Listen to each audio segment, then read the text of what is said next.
সুপ্রভাত বন্ধুরা, কেমন আছো তোমরা সবাই? আশা করছি তোমরা সকলে খুব ভালো আছো। আমিও বেশ ভালো আছি। আজ হলো তোমার শনিবার। সকাল সকাল ঘুম থেকে যেমন উঠি তেমন উঠে পড়েছি। আজকে সকাল থেকে যেন কি ভীষণ গরম লাগছে গো। এখন এই তুলসী গাছে একটু জল দিলাম। গাছে আজকে আমার ফুল ফুটেছে, দেখো না জুঁই ফুলগুলো ফুটেছে। গাছে যখন ফুল ফুটে না আমার মনটা খুব ভালো হয়ে যায় জানো তো। আর এই ফুলগুলো নিয়ে গিয়ে এখন গোপালের পায়ে দেবো। গাছে ফুল ফুললে মানে গোপালের পায়ে দিতে পারলে না একটা আলাদাই শান্তি হয় জানো তো। আর এই গরমের মধ্যে আজকের দিনটাকে আমি শুরু করলাম একদম পজিটিভ ভাবে জানো তো, কি বলবো আর। মানে গরমে কাজ করতে ইচ্ছা করছে না, তবু যেন করতে হবে বাধ্যভাবে। আর এখানে আমি আরতি থালাটাকেও সাজিয়ে নিয়েছি, আর এখানে চন্দন গুলে নিয়েছি, ধূপ দ্বীপ সব জ্বালিয়ে নিয়েছি।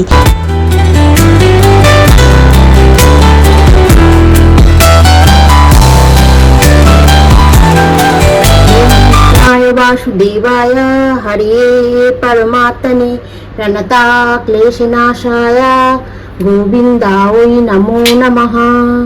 ओम कृष्णाय वासुदेवाय हरे परमात्मने प्रणता क्लेशनाशाय। আর এই চা খাওয়া হলো, চা খেয়ে আর এখন এ ঘরে চলে এসেছি। এসে এখন তোমার বিছানাটাকে গুছিয়ে একটু ঝেড়ে পরিষ্কার করে নিচ্ছি। এ ঘরে তুমি পড়তে বসো না, ও ঘরে পড়ছে। আমি এ ঘরে যখন পড়তে বসানো, এ ঘরে বিছানাটা ঝেড়ে একেবারে টেবিলটা মুছে জানলা কাপড়গুলো খুলে ঘর দালানটা ঝাড় দিয়ে নিয়ে তারপরে তোমার ভাত বসাবো। আর কি বলতো, এখন অনেকটা সময় বাকি আছে, এই জন্য একটু তাড়াহুড়ো আর করছি না। তারপর তরুকে বলছি যে আজকে রান্নায় কি হবে রে? বলছে এক কাজ করো, বরঞ্চ একটুখানি আলু সেদ্ধ দিয়ে দাও, ভাত করো আর জল ঢেলে খেয়ে নেবো, এই গরমে আর কিছু করবো না। এমনকি না শুনে হাসি পেয়ে গেল। আমি বললাম খালি কি আলু সেদ্ধই ভাত খেয়ে থাকবো নাকি আমরা? বলছে যে তাহলে কি করবে? আমি বলছি বড়ার তরকারি করব, ভাত করব। বলছে যে তাই করো, বড়ার তরকারি দিয়ে ভাত খেয়ে যাবো আর রুটি নিয়ে যাবো। কিন্তু আমার ফ্রিজেতে মাছ আছে, চিংড়ি মাছ আছে, পোনা মাছ আছে। বললাম একটু ডাঁটা দিয়ে আলু দিয়ে পটল দিয়ে ঝোল করি, করলা আলু ভাজা করি। বলছে না, এই গরমে এসব করতে হবে না, তুমি বরঞ্চ পাখার তলায় একটু এসে বসে থাকো আর গরমে আলু সেদ্ধ ভাত খেয়েই থেকে যাবো। আমি ঠিক আছে, সামনের সপ্তাহে আমি আর বাজার তুলবো না। এই রোজ আমরা আলু সেদ্ধ ভাত আর টক দই নিয়ে এসে রাখবো, টক দই দিয়েই সারা সপ্তাহটা চলে যাবে। বলছে হ্যাঁ হ্যাঁ হ্যাঁ, এই গরমে এইসবই খেতে হবে, শরীরটাকে ঠান্ডা। তবে কিন্তু একটা কথা ঠিক, এই গরমে শরীরটা ঠান্ডা রাখতে গেলে তোমার আলু সেদ্ধ ভাত একটু জল ঢেলে খাওয়াটাই ভালো গো। সবাই এখন দেখি ওটাই খাচ্ছে, আলু সেদ্ধ ভাত, তার মধ্যে টক দই, একটু পেঁয়াজ কুচো, একটু কাঁচা লঙ্কা কুচো দিচ্ছে। অনেকে আবার একটুখানি তরকা দিচ্ছে, মানে ওই একটুখানি কারি পাতা, একটুখানি সর্ষে, একটা শুকনো লঙ্কাকে ভেজে তরকার করে দিচ্ছে, ওই ফোড়ন আর কি, সর্ষের তেল দিয়ে। বেশ ভালো লাগছে বলছে নাকি খেতে। কিন্তু আমি রোজ রোজ ওইসব ভাল লাগে না খেতে। পান্তা ভাত আমারও ভালো লাগে, কিন্তু রাত্রিবেলা জল ঢেলে রাখলে পরের দিনকে সকালবেলা পান্তা ভাত ভালো লাগে। আর আমাদের তো এখন গরম ভাতে জল ঢেলে খাবে বলছে, কিন্তু আমি ওরকম করিনি। আমি বলি দাঁড়া, আমি রান্না করে দিচ্ছি, টিফিনে কি দেবো নাহলে তোকে আমি। বলছে টিফিনে আর কি দেবে না? আমি বলছি হ্যাঁ, টিফিনটা তো কিছু করে দিতে হবে। বলছে তাহলে এক কাজ করো, ডাল যখন ভিজিয়েছো তাহলে এক কাজ করো, একটু বড়ার তরকারি করো আর রুটি করো, ওইটা টিফিনে দিয়ে দেবে তরকারিটা, আর ভাত দিয়েও খেয়ে যাবো।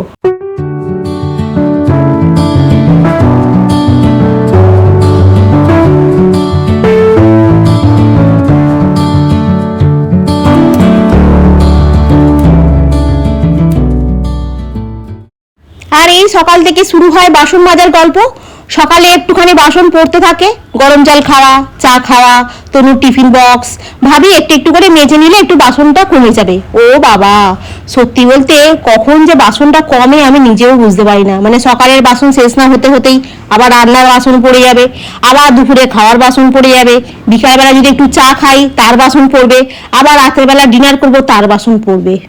এইভাবে সারাটা দিন আমার বাসন মেজে কেটে যায়। মাঝে মাঝে আমার মনে হয় আমার জীবনটা যেন এই বাসনের সাথেই জুড়ে গেছে। তবু কি করবো বলো, আমাদের হচ্ছে এগুলো ডেলি লাইফের কাজ। ভালো না লাগলেও তোমাকে পজিটিভলি কাজগুলো করে যেতে হবে, যত গরমই পড়ুক ঠান্ডাই পড়ুক যাই পড়ুক। ঠান্ডার সময় তোমার ট্যাঙ্কের জলটা একদম হিমালয় থেকে নামে, আর গরমের সময় তো আর কোথা থেকে নামে আমি আর বলতে পারছি না। কারণ ট্যাঙ্কের জলটা সকাল থেকে একদম আগুন, মানে ওইতে তোমার ভাত রান্না করলে তোমার ভাতটাও হয়ে যাবে, এতটাই গরম। আর আমাদের 5 তলায় ট্যাঙ্ক তো, যার জন্য তাও সেটের তলায় থাকে মনে করো, তবু মানে আগুন হয়ে যায় ট্যাঙ্কের জলটা। আর এখন তনুর জন্য রুটি করব, কিন্তু আটা মাখা নেই। এবারে আটা মাখতে হবে। এদিকে বড়ার তরকারিটা হচ্ছে, আর এদিকে আমি আটাটা একটু গরম জল করে মেখে নিলাম। গরম জল করে মাখলে কি বলতো, আটাটা একটু নরমও হয় আর রুটিটা একটু সফট হয় আর তাড়াতাড়ি মাখাটাও হয়ে যায়। আর কিছুটা আটা আমি টিফিন বক্সে ঢুকিয়ে নিলাম। কি বলতো, আমি রুটি খাবো না, আমার রুটি খেতেই গরমে ভালো লাগছে না। তনুর জন্য খালি দুটো গুনে গুনে রুটি করব, আর বাকি আটাটা ফ্রিজে রেখে দেবো, যদি রাত্রিবেলা করি কি করবো খন, কিংবা ওটা মাখা থাকলে আবার সেই সোমবার, জানো তো। তো যাই হোক, এখন আমার মোটামুটি বড়ার তরকারিটা আলুগুলো একটু সেদ্ধ হতে বাকি আছে বলে ওইদিকে সরিয়ে দিলাম, দিয়ে এদিকে চাটুটাকে বসিয়ে দিলাম। আর এই তনু অফিস বেরিয়ে গেল, আমার কিছু কাজ ছিল সেগুলোকে করলাম, মানে এই বাসনগুলো আবার কিছু মাজার ছিল সেগুলো মাজলাম, মেজে রান্নার বাসন। আবার এখন মুড়ি খাচ্ছি টিফিনে, খিদে পাচ্ছে খুব জোর। বড়ার তরকারি নিয়েছি, একটু শসা একটু পেঁয়াজ দিয়ে এখন মুড়ি খেয়ে নিচ্ছি।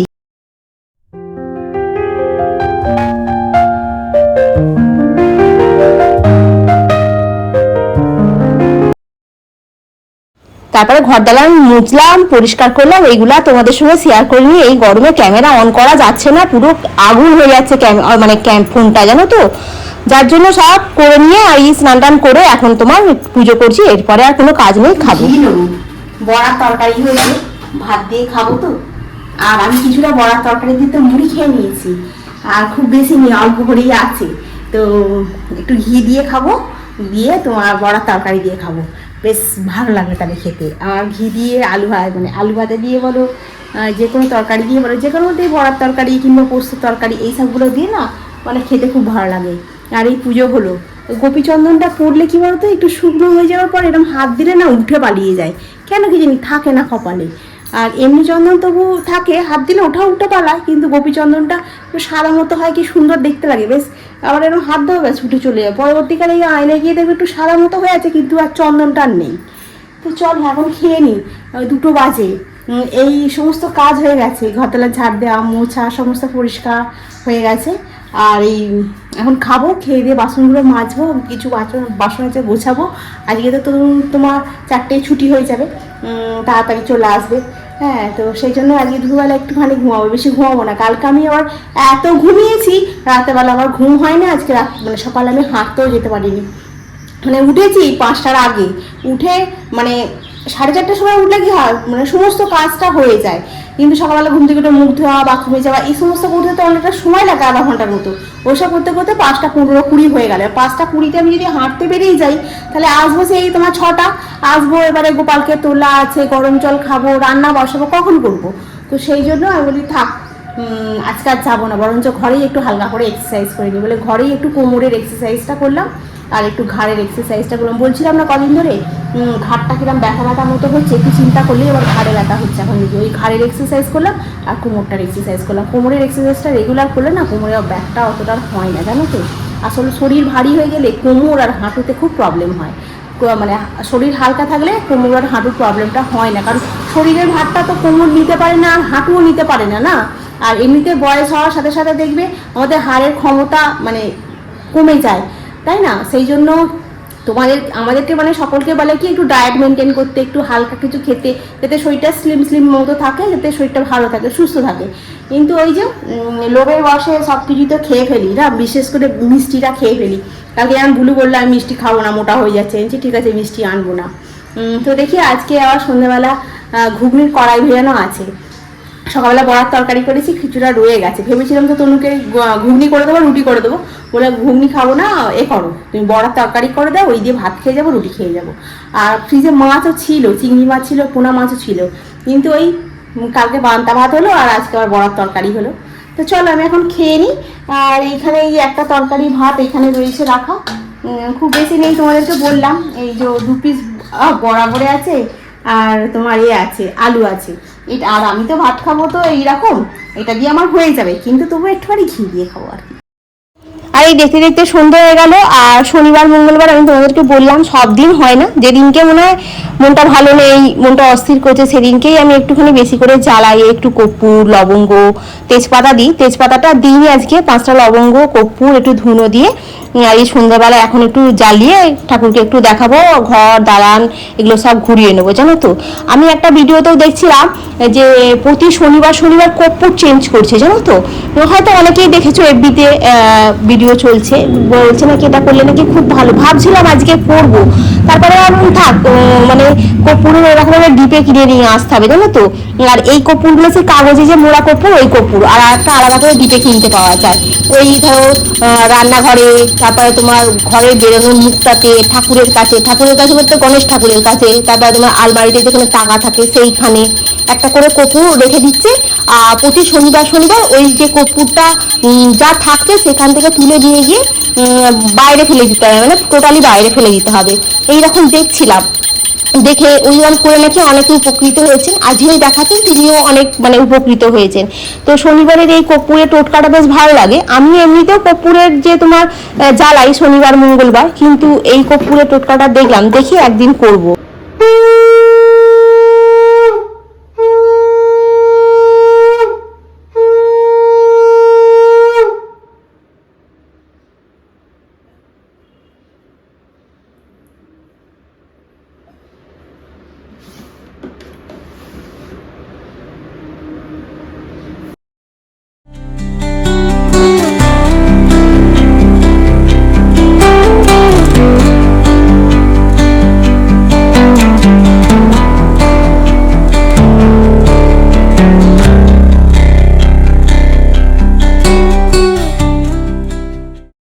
কি বলতো, সংসারের মঙ্গলের জন্য আমরা মেয়েরা অনেক কিছু করি, তাই না?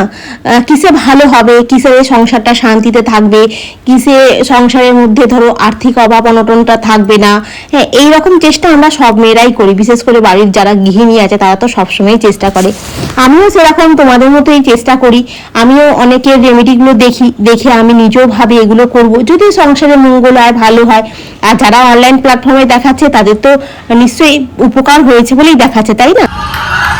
তো আমার এখন ঘুগনি হয়ে গেছে, ঠিক আছে। কড়াইটা বললাম না সকালবেলা ভিজিয়ে রেখে দিয়েছিলাম, তো তবু একটুখানি করতে বলছিল, এগ রোল করতে বলেছিল। হ্যাঁ, কিন্তু এগ রোলটা যে করবো না, শশা নেই, শশা ফুরিয়ে গেছে। আসলে কথা শশাগুলো না এখন ঠিক ভালো হচ্ছে না,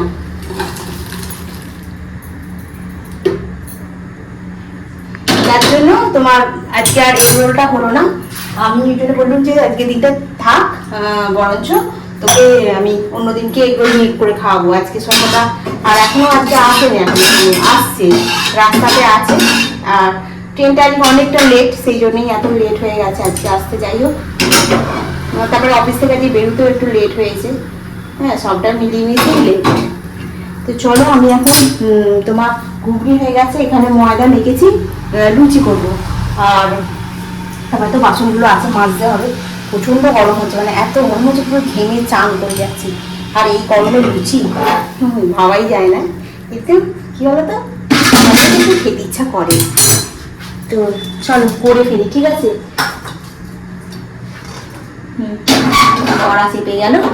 কি বলতো, আমি না ওই কখন তনু আসবে তারপরে গরম গরম লুচি ভেজে দেবো, আমি না এইরকম করি না, জানো তো। আমি রুটি বলো, লুচি বলো, পরোটাই বলো, আমি কি করি বলো তো, ভেজে রেখে দিই। তনু বলে কি যে সেই তো আমি ঠান্ডা করেই খাবো, গরম গরম অবস্থা তো খেতে পারবো না, তুমি শুধু শুধু গরম গরম করে লাভ কি আছে? তুমি একবারে লুচি বলো, পরোটা বলো, যাই করো তুমি করে রেখে দেবে, আর খাওয়ার সময় আমরা খেয়ে নেবো। গরম গরম করতে যেতে হবে না এই গরমেতে। কি বলতো, শীতকালের দিকে চেষ্টা করি গরম গরম করার, কিন্তু গ্রীষ্মকালে মোটেই নয়, গ্রীষ্মকালে আমি করেই রেখে দিই। আর এই ক্যামেরা যতক্ষণ অন করা থাকবে না, আমার লুচি মোটে ফুলবে না, জানো তো, যার জন্য বাধ্য হয়ে ক্যামেরা অফ করে দিতে হয়। রান্নাঘর পুরো পরিষ্কার করে নিয়েছি, আজকে আর কিছু ভেজাবো না। মানে মেথিটা ফুরিয়ে গেছে, আর একটা দিন চিয়া সিড বন্ধ, আর ড্রাই ফ্রুটসও নেই, ঠিক আছে। আর আজকে না তনু সেই ডকুমেন্টস আপডেট করার জন্য, মানে ওই আধার কার্ড আপডেট করতে হবে, তো ওই আপডেট করার জন্য আধার ইয়েটা খুঁজে পাচ্ছিলাম না, ওই বলো না রেশন কার্ডটা, সেটা কোথাও খুঁজো পাইও নি। আর কি বলবো, আর তনু তো ভোটার কার্ড নেই, ভোটার কার্ডের জন্য ওকে বললাম যে তুই অ্যাপ্লাই করে দে ভোটার কার্ডের জন্য। আমারটা হয়ে গেছে, কিন্তু আমার তো প্রবলেম, জানি না আবার কি মেসেজ দেবে না দেবে। আমার ভোটার কার্ডে তো তোমার মামানি হয়ে আছে, আর আধার কার্ডে মামুনি হয়ে আছে, এই একটা প্রবলেম। তারপরে ভোটার কার্ডে এখানে হাজব্যান্ডের নাম, এই আধার কার্ডে হাজব্যান্ডের নাম আউট হয়ে গেছে, কোনো বাবার নাম হয়ে গেছে, কিন্তু ভোটার কার্ডে তো এখনও পর্যন্ত ওই নামটাই রয়ে আছে। তো ওইটা আধার কার্ডের আপডেটের সঙ্গে ভোটার কার্ডটা তোমাকে অ্যাটাচ করতে হচ্ছে। তো ভোটার কার্ডটা অ্যাটাচ করে দিয়েছি, এখন জানি না কি হে ঢুকবে, কিন্তু আমার কাছে কোর্টের এপিটোপিট সমস্ত কিছুই আছে। কোনো প্রবলেম হলে আমি সমস্ত দেখাতে হবে, কিন্তু এই কি আবার আমাকে যেতে হবে হয় কোনো একটা জায়গায়, কিংবা অনলাইন হবে কিনা তাও আমি বুঝতে পারছি না এখন। আর এই সব কিছু করতে গিয়েই 2018 সালে 16/2/18 তারিখে এই কাগজটা আমাকে লিখে দিয়েছিল। এই কাগজটাতে লিখে দিয়েছিল, আমি নামটা বললাম না, ওই নাম নিয়ে, মানে এক্স যে ছিলেন ওই নামটা দিয়ে লিখেছে, জ্যোতিষের কথা অনুযায়ী গাছের শিকড় শান্তির জন্য, শান্তি ফেরানোর জন্য আমি করেছি। মণিকে আমি 16/12/2018 তারিখে রান্না করার জন্য অনুরোধ করছি, কারণ ওকে আমি বলেছিলাম ও আমাকে ওষুধ করেছে, এটা আমি ভুল বলেছি, হ্যাঁ বলে নিজে সাইন করেছিল। ঠিক আছে, এই কাগজটা আমার কাছে ছিল, আর কাগজটা ছিল বলতে কি এতদিন কোথায় ছিল দেখতে পাইনি, এখন সব কিছু ওই খুঁজতে গিয়ে এখন এটাকে মানে পেয়েছে খুঁজে, ওই জন্যই দেখাচ্ছিলাম তোমাদেরকে, দেখালাম তোমাদেরকে, মানে দেখো এইটা হচ্ছে মানে রেখে দিয়েছিলাম আর কি ডকুমেন্টস হিসাবে, যদি কাজে লাগে। আমাকে মানে আমি ওষুধ করেছি এইরকম মিথ্যা বদনামও দিয়েছিল, বুঝতে পেরেছো তো? সেটা শুধু ও একা না, সবাই, ওদের বাড়ির লোক সবাই। তো যাই হোক, আবার করে আবার আমাকে এরকম চিরকুটে লিখে দিয়েছিল, তো সেইটা রয়েছে। তনু বলছে রেখে দাও, হারিয়েও না। আমি বলছি না, হারিয়ে কোনো লাভ নেই। তো যাই হোক, আর তখন তো মানে যখন এখানে তনু প্রথম এলো, তখন এরকম যে খবরের এগুলো হয় না, শাড়ির কাপড়গুলো, ওই শাড়ির কাপড়গুলোর মধ্যে এই কাপড়ের যে কাগজগুলো দেয়, এই কাপড়ের কাগজগুলোর মধ্যে তুমি এরকম অঙ্ক করতো, মানে প্র্যাকটিসের জন্য। খাতা অত কিনে দিতে পারতাম না বলে এরকম শাড়ির কাগজগুলোতে অঙ্ক করে করে প্র্যাকটিস করতো, বুঝলে? যাই হোক, বলে না পড়াশোনা করার ইচ্ছে থাকলে যেরকমভাবেই হোক পড়াশোনা ঠিক করা যায়, তাই না? এইটাই হচ্ছে ব্যাপার। তো চলো, তোমাদেরকে বললাম এই হয়েছিল আমার সঙ্গে, তো কাগজটা ছিল না, তোমাদের সঙ্গে একটু শেয়ার করলাম। তো এই ঘরের লাইটটা আমি এখন উপস্থিত অফ করে দিই, এবারে আমার কোনো কাজ নেই, এবারে এ ঘরে শোবো। বাকি সমস্ত কাজ হয়ে গেছে, কিন্তু আজকে এডিট হয়নি। তুমি এসে গেছে অনেকক্ষণ আগে, লুচি ফুচি খেয়ে ওই রেশন কার্ড খোঁজা হচ্ছে, আর এই রেশন কার্ড খুঁজতে গিয়ে ওই সব কাগজ ফাগজ সব জড়ো হয়েছে, এখানে সব জড়ো করে রেখেছি, কালকে সব ফেলবো। তো চলো বন্ধুরা, আজকে এখানেই রাখি, কালকে আবার তোমাদের সঙ্গে দেখা হবে। তোমরা খুব ভালো থেকো, সুস্থ থেকো, খুব সাবধানে।